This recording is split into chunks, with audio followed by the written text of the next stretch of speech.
We'll begin with President. Let me add that this was an extraordinarily close race.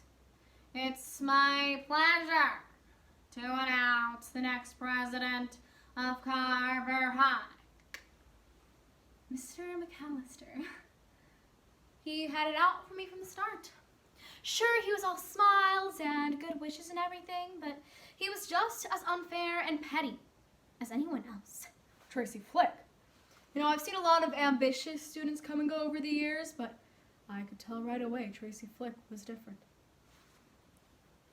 If you are an American who believes in democracy, integrity, honesty, and a lot of drama or crime, you're going to have to wait to see another DI. During tumultuous election seasons like our own, we witness adults acting like children. But nothing holds a candle to a high school election. Screenplay by Alexander Payne and Jim Taylor. One thing you should know about me is that I'm an only child.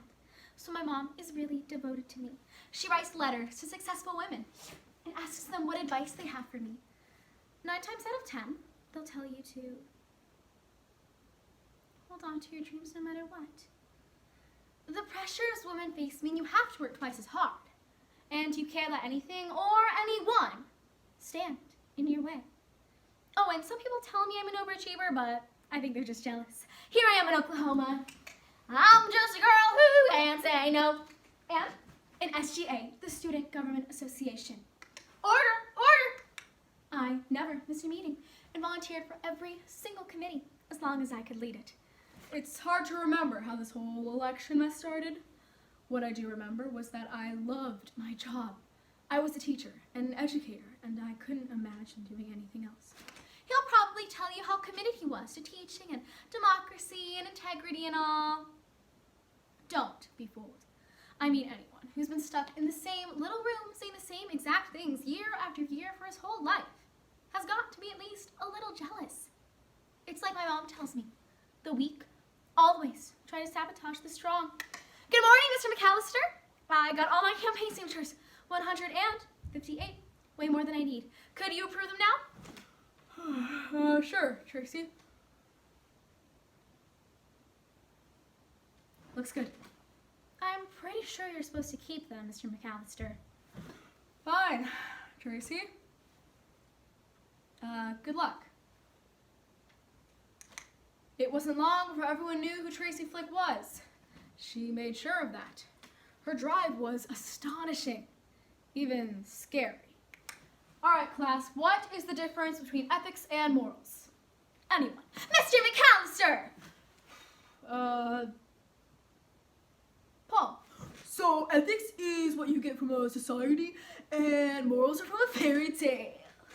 Not exactly. Can someone help Paul out? You're close. Anyone.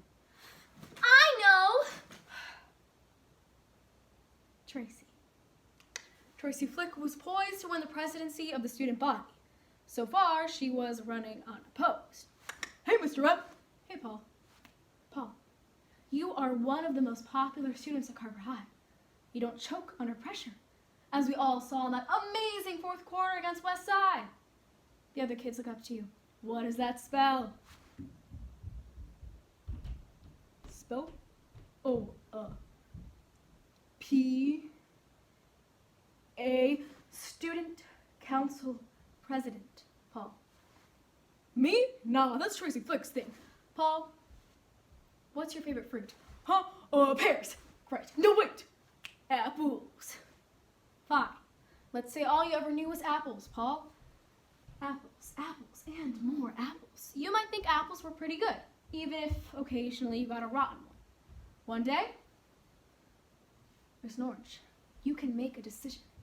Do you want an apple, Paul, or do you want an orange? That is democracy. I also love bananas. Exactly. So, what do you say?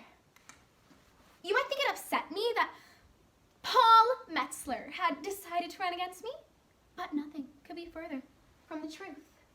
It was just like apples and oranges. Just meant I had to work a little harder. That's all. You see, I understand that these elections aren't just popularity contests. Not like some rich kid who everybody likes because their fathers own Metzler Cement and buy them big trucks on their 16th birthday and throw them parties all the time. They don't ever have to work for anything! No. Shh. It didn't bother me at all. Tracy, come in and shut the door behind you. If it's about the posters, Mr. M, really, I think it's so awful. It's a travesty. That's quite interesting, Tracy, but I really think you did it. I was shocked to find that one of my opponent's banners had been tampered with. You know, you shouldn't be making such slanderous accusations without evidence, Mr. McAllister. If you're going to, I won't continue without my attorney present. Fine, Tracy. Have it your way. Dear Lord Jesus, I don't often speak with you and ask for things, but it's the night before the election, and I must insist you help me win because I deserve it. And Paul Metzler doesn't. If elected, I'll pray more often. Amen. I was at the end of my count when it happened. Tracy Flick had won the election by a single vote. Secretly, I just knew I'd won. Looking at her, you might think she was some sweet, innocent teenage girl. You know that moment when they announced the winner of a beauty pageant? I had my moment alone in the hallway that Tuesday with no one to hug but myself.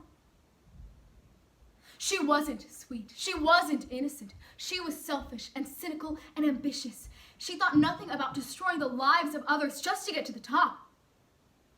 I had to stop her. Shh. Act surprised. Walk slowly to the podium. Be modest. Thank them for this incredible honor.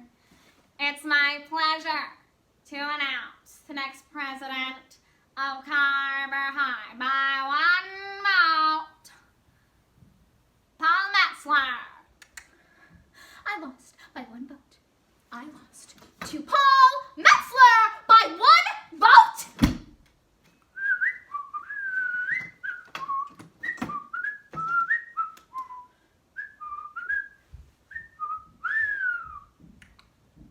I wonder sometimes what would have happened if the janitor hadn't found the crumpled up ballots with my name on them.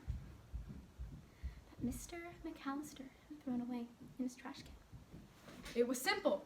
The janitor found the ballots in my trash can. I turned in my resignation. Then everyone knew who I was. The corrupt teacher who tried to crush the dreams of an innocent girl by rigging an election.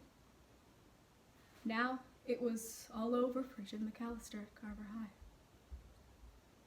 You see, you can't interfere with destiny. That's why it's destiny. And if you try, the same exact thing is going to happen to you anyway. And you'll just